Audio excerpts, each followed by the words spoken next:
하나님 아버지, 은혜와 사랑을 감사합니다. 오늘도 하나님의 말씀을 들으려고 하나님 앞에 있습니다. 그 말씀 듣다가 은혜 받게 하여 주시고, 그 말씀 듣다가 지혜를 얻게 하여 주시고, 그 말씀 듣다가 힘을 얻게 하시고, 그 말씀 듣다가 하나님의 사람으로 살아가는 삶이 되게 하여 주시옵소서. 예수 그리스도의 이름으로 기도하였습니다. 아멘.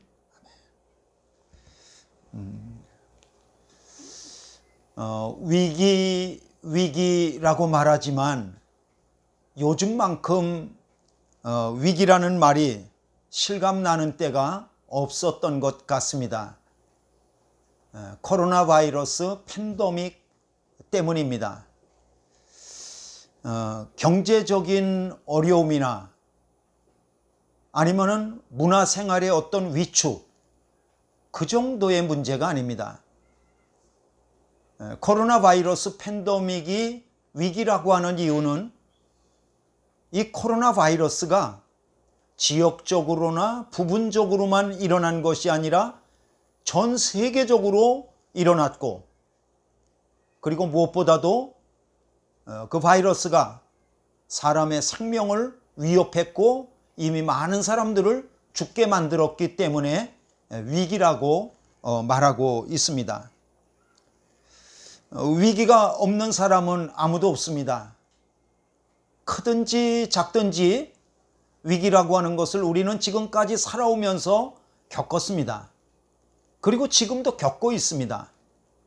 그리고 앞으로도 위기를 또 겪게 되어질 것입니다.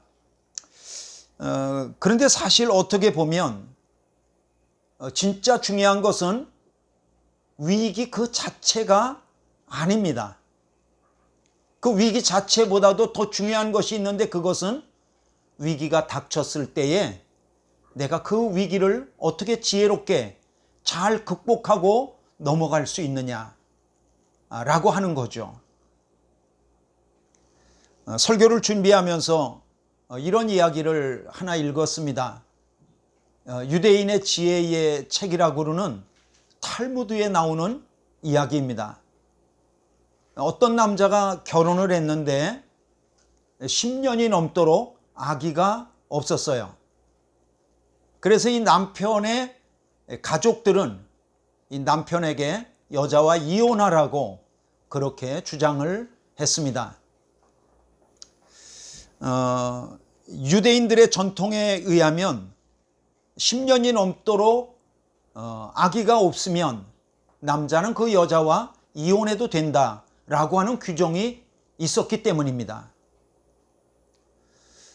이 남자는 가정의 위기를 만났습니다. 그래서 랍비를 찾아왔죠. 랍비님, 저는 가정의 위기를 맞이했습니다. 저희 가족들은 제 아내와 이혼하라고 그렇게 압력을 넣고 있습니다. 그런데 이걸 어쩌죠? 저는 제 아내를 사랑합니다. 제가 어떻게 했으면 좋겠습니까? 그러자 랍비가 그 남자에게 이렇게 말해 주었습니다. 아내를 위해서 마지막으로 큰 파티를 열어주십시오. 그리고 온 가족을 초청하십시오. 그리고 그 자리에서 마지막으로 아내가 어떤 선물을 갖고 싶은지 그 소원을 말하라고 이야기해 주시길 바랍니다. 랍비는 남자에게 그렇게 말하고 여자를 찾아가서 조용히 그에게 또 말했습니다. 당신의 남편이 마지막으로 큰 파티를 열어줄 것이고 그 파티에서 당신에게 소원을 물을 텐데 그때 지혜롭게 잘 대답하시라고 일러주었습니다. 드디어 파티가 열렸습니다. 온 가족이 그 자리에 참석했습니다. 파티가 끝나갈 무렵에 남편이 아내에게 말했습니다.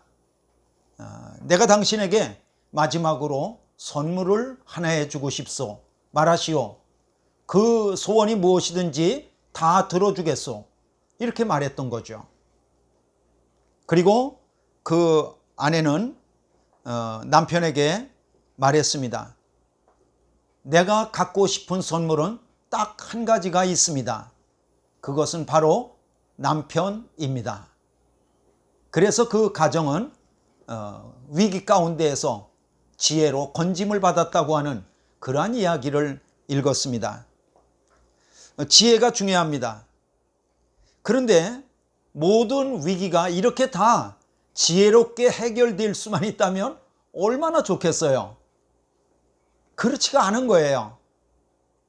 위기라고 하는 것은 나도 알지 못하는 사이에 갑자기 찾아와서 내 삶을 뒤죽박죽으로 만들어 놓고, 그리고 우리를 낙심시키며 우리로 하여금 지혜는 둘째치고 이걸 어떻게 해결해야 될지를 몰라서 난감하게 만들 때가 얼마든지 많이 있습니다.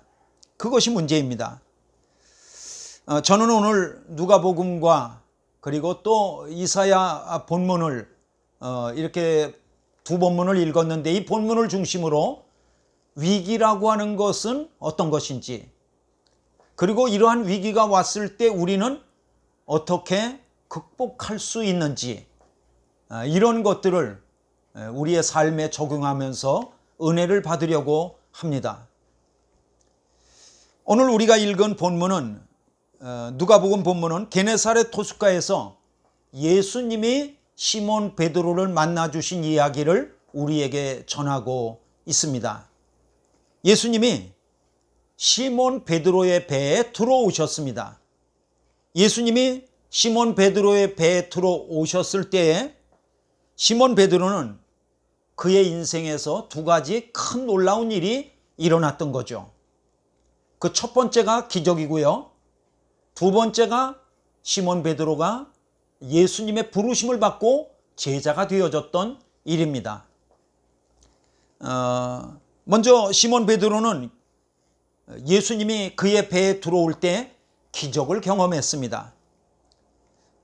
시몬 베드로가 경험한 기적은 놀랍습니다. 그물이 찢어질 정도가 됐습니다. 그리고 그 물고기가 두 배에 가득 차서 그 배가 바다에 잠기게 되어졌다고 성경은 우리에게 전하고 있습니다. 예상보다 고기가 많이 잡혀서 놀란 것도 있지만 시몬 베드로와 같이 있었던 모든 사람들이 정말 놀랐던 이유는 딴 데 있습니다. 그것은 뭐냐 하면 고기가 잡힐 만한 시간이 아닌데도 불구하고 고기가 잡혔기 때문입니다. 놀라운 일이 일어난 거죠. 또 하나 시몬 베드로가 경험한 놀라운 일은 그가 예수님의 제자로 부르심을 받았다는 거예요. 여러분 누가복음 5장 10절 보세요. 예수님이 시몬 베드로에게 이르시되 무서워하지 말라. 이제 후로는 내가 사람을 취하리라 하시니. 사람을 취하리라. 시몬 베드로는 이후로 고기를 잡는 어부가 아니라 사람을 잡는 예수님의 제자가 됐습니다. 바꿔 말하겠습니다. 시몬 베드로는 하루하루 고기를 잡고 먹고 사는 수명을 산 사람이 아니라 예수님의 제자가 되어서 사람을 살리는 일에 그의 인생을 올인하는 사명을 사는 사람이 됐던 거죠. 여러분 기억하십시오. 오늘 시몬 베드로에게 일어났던 이러한 놀라운 일은 누가복음 5장에만 일어나고 2000년 전 시몬에게만 일어났던 일이 아닙니다. 예수님을 그 배에 모셔드리기만 하면, 바꿔 말하면 예수님을 내 인격이라고 하는 배에 모셔드리기만 하면, 예수님을 내 인생이라고 하는 배에 모셔드리기만 하면 시몬 베드로에게 일어났던 일과 동일한 일이 우리 안에서도 일어나게 될 것을 믿습니다. 중요한 것은 이것입니다. 이와 같은 놀라운 일이 시몬 베드로의 인생에서 언제 일어났냐는 거죠. 어느 때에 일어났냐는 거죠. 그것은 시몬 베드로가 잘 나갈 때 일어난 일이 아닙니다. 그러면 언제 일어났죠? 시몬 베드로가 실패했을 때 이런 일이 일어났습니다. 시몬 베드로는 그물을 씻고 있었습니다. 밤이 새도록 수고하였지만 잡은 것이 없었습니다. 한마디로 시몬 베드로는 실패했습니다. 낙심했습니다. 지쳤습니다. 바꿔 말하면 지금 시몬 베드로는 위기를 만났습니다. 그런데요, 여러분 놀라지 마십시오. 그 시몬 베드로가 위기를 만났을 때 그때 예수님이 그의 배에 찾아오셨다는 거예요. 그러므로 우리는 이렇게 말할 수 있습니다. 위기가 오면 하나님도 오신다. 에? 위기를 좋아하는 사람은 아무도 없습니다. 저도 위기를 좋아하지 않습니다. 그러나 역설적이지만 위기가 올 때 하나님이 나에게 가까이 오십니다. 그리고 하나님은 나를 도와주고 싶어 하십니다. 위기 때 하나님을 찾으시길 바랍니다. 위기 때 하나님을 부르시길 바랍니다. 그러면 하나님이 나를 도와주실 것입니다. 위기 때에 주시는 하나님의 말씀을 들어보시길 바랍니다. 이사야 55장 6절입니다. 너희는 여호와를 만날 만한 때에 찾으라. 가까이 계실 때에 그를 부르라. 여러분, 하나님도 만날 만한 때가 있습니다. 하나님도 부를 때가 있습니다. 그때가 언제냐 하면 위기의 때입니다. 오늘 우리는 구약 성경의 이사야를 읽었습니다. 이사야가 예언자로 하나님의 부르심을 받는 장면이죠. 내용을 읽어보니까 이사야가 환상 중에 보았던 하나님의 옷자락, 성전에 가득했던 그 하나님의 옷자락, 그것도 중요합니다. 또 이사야가 환상 중에 보았던 6날개 달린 그러한 스랍 천사들, 그리고 스랍 천사들이 불렀던 찬송소리, 중요합니다. 그리고 이사야가 환상 중에 하나님을 배웠고 자기의 죄인됨을 깨닫고 죄를 고백했던 그 모습, 그것도 중요합니다.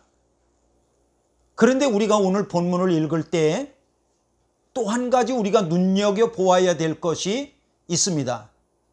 그것이 무엇이냐 하면 이사야가 이러한 놀라운 환상을 받고 그리고 하나님께로부터 예언자로 부르심을 받은 때가 언제냐는 거죠.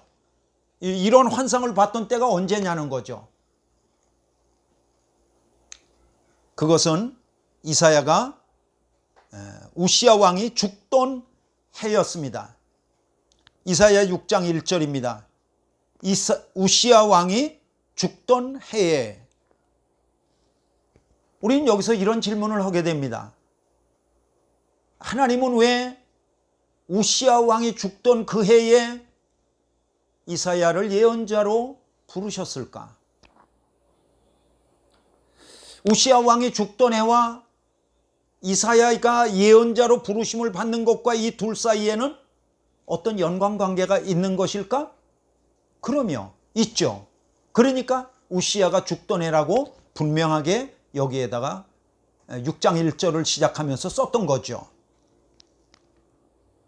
왜죠? 왜 우시야가 죽던 해에 하나님께서 이사야를 예언자로 부르셨죠? 답부터 먼저 말씀드릴게요.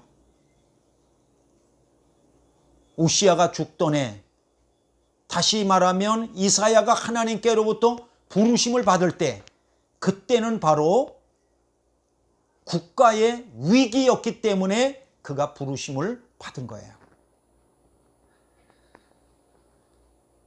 하나님은 이사야를 예언자로 부르시고 그를 통해서 하나님의 백성을 경고하고 싶으셨습니다.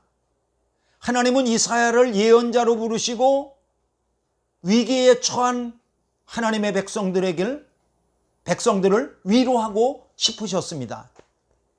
그래서 하나님은 이사야를 예언자로 부르셨던 거죠.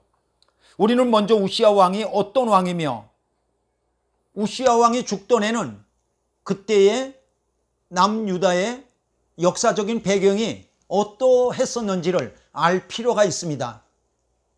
그것을 알면 왜 우시아가 예언자로 그때에 부르심을 받게 됐는지를 잘 알게 되는 거죠. 우시아 왕은 남유다의 왕들 중에서 가장 강력한 왕들 중에 하나로 손꼽히는 왕입니다. 통치 기간이 무려 52년이나 됩니다.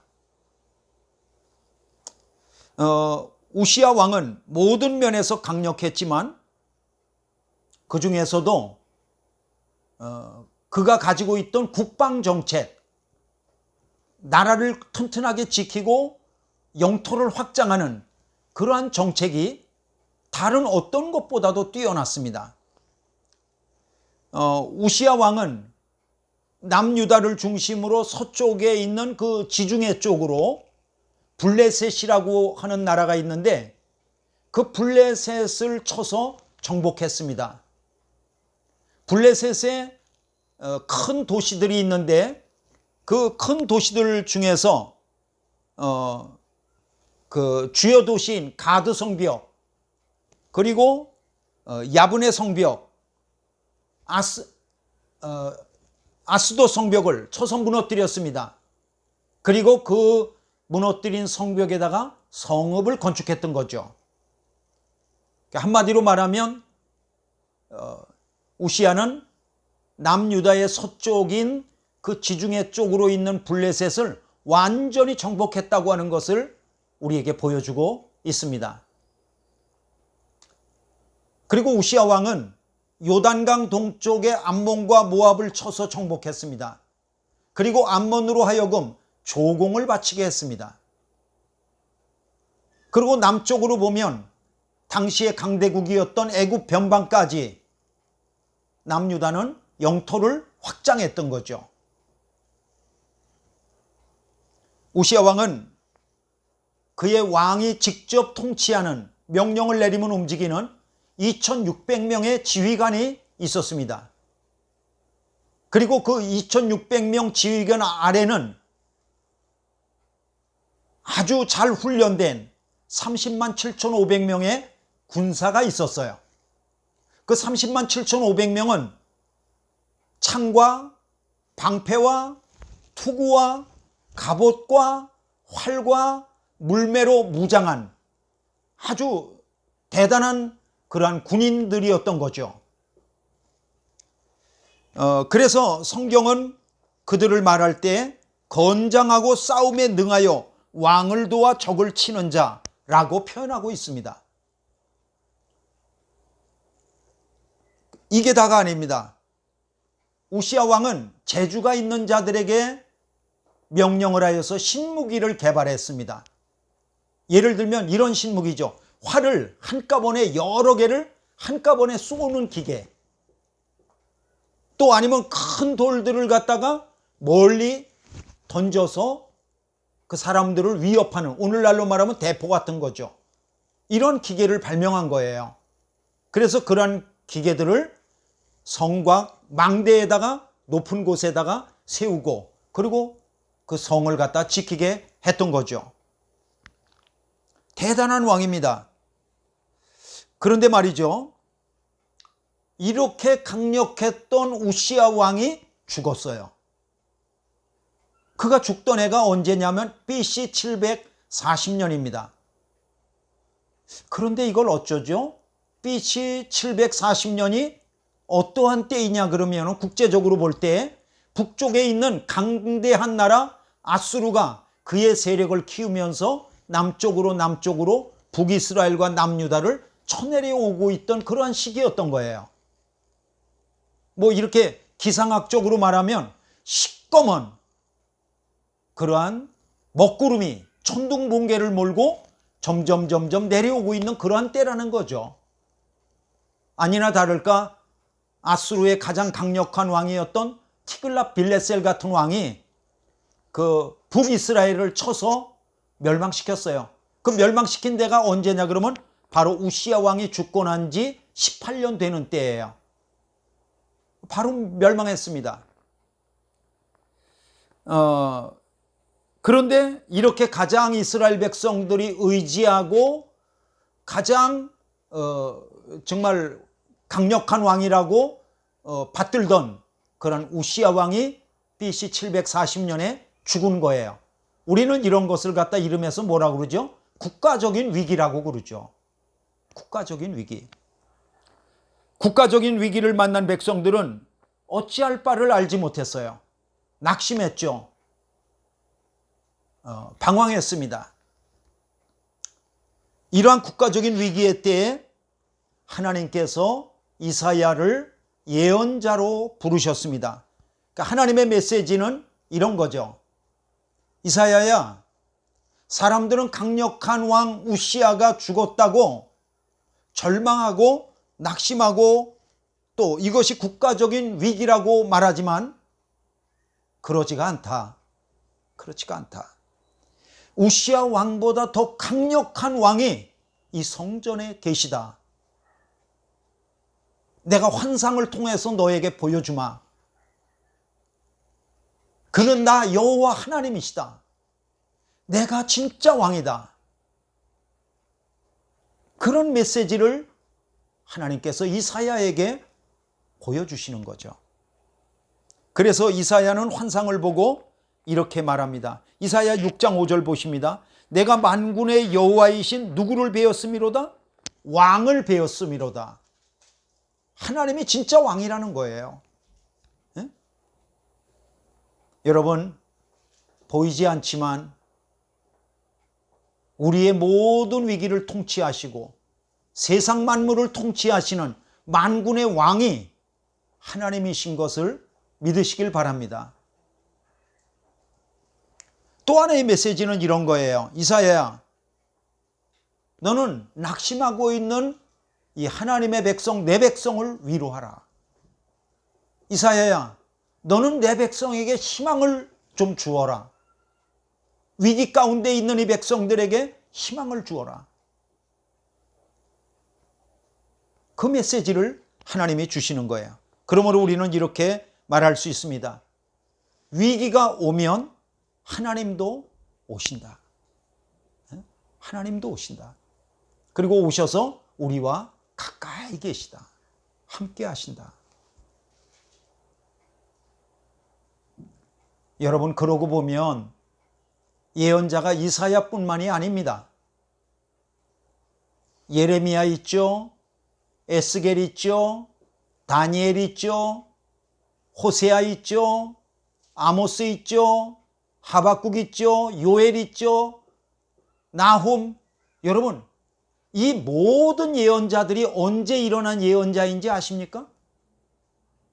이러한 예언자들이 아수르가 쳐내려오기 시작할 때부터 시작해서 바벨론이 또 쳐들어올 때 그 이후 포로로 이스라엘 백성들이 붙잡혀가고 이 국가적인 위기를 맞이했을 때 다 그때 일어난 예언자들이 바로 이 예언서, 우리 성경에 나오는 예언서에 나오는 예언자들이에요. 왜 이렇게 예언사들이 쏟아져 나오고 있는 거죠? 위기니까. 이걸 뒤집으면 어떤 메시지예요? 위기가 오면 하나님도 오신다.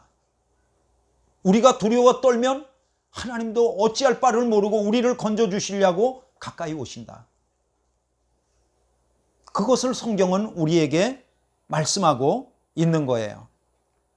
여러분, 위기 때 하나님이 오셔서 우리와 함께 하시고 가까이 하시는 것을 믿으시길 바랍니다.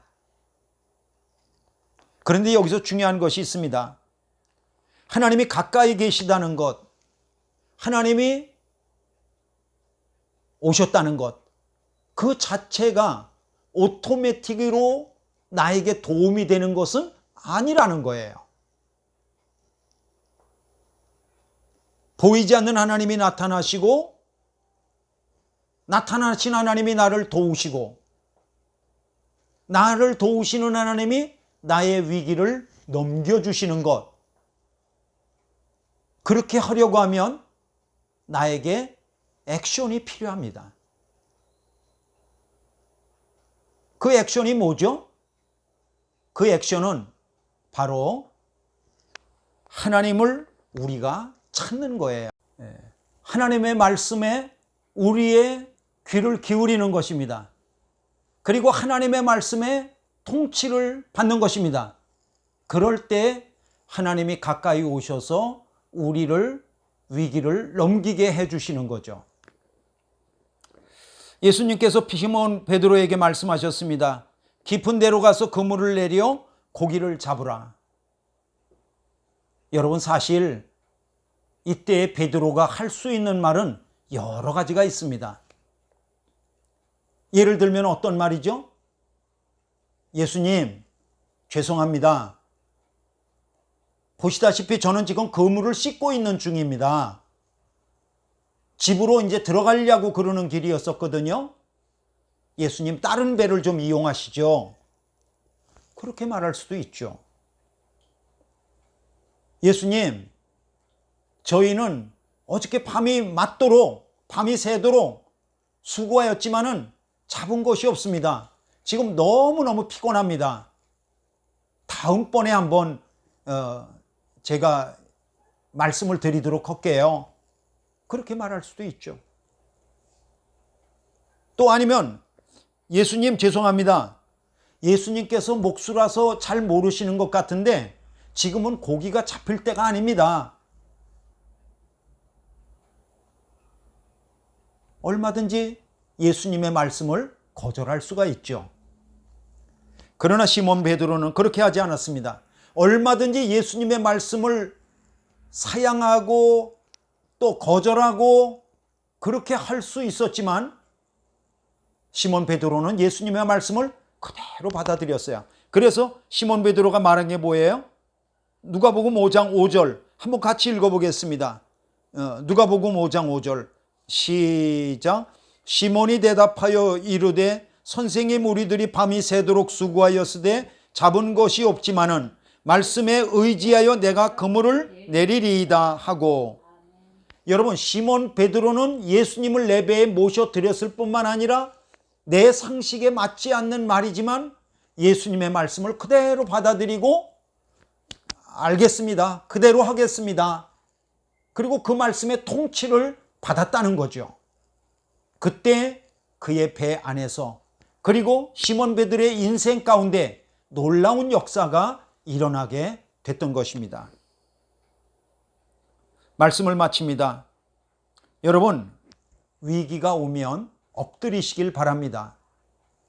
여러분, 위기가 오면 하나님도 함께 오신다는 것을 믿으시길 바랍니다. 그리고 가까이 계실 때 그분을 부르시길 바랍니다. 가까이 계실 때 그를 찾으시길 바랍니다. 그리하면 하나님께서 우리를 위기로부터 넘겨 주실 것입니다. 이런 은혜가 우리의 삶 가운데 풍성하시기를 주님의 이름으로 축원합니다. 기도하겠습니다. 하나님 아버지, 은혜와 사랑을 감사합니다. 우리를 위기로부터 건져주시고 우리로부터 하나님을 늘 가까이 하는 그 말씀의 통치를 받는 믿음의 삶이 되도록 인도하여 주시옵소서. 예수님의 이름으로 기도하였습니다. 아멘. 아멘.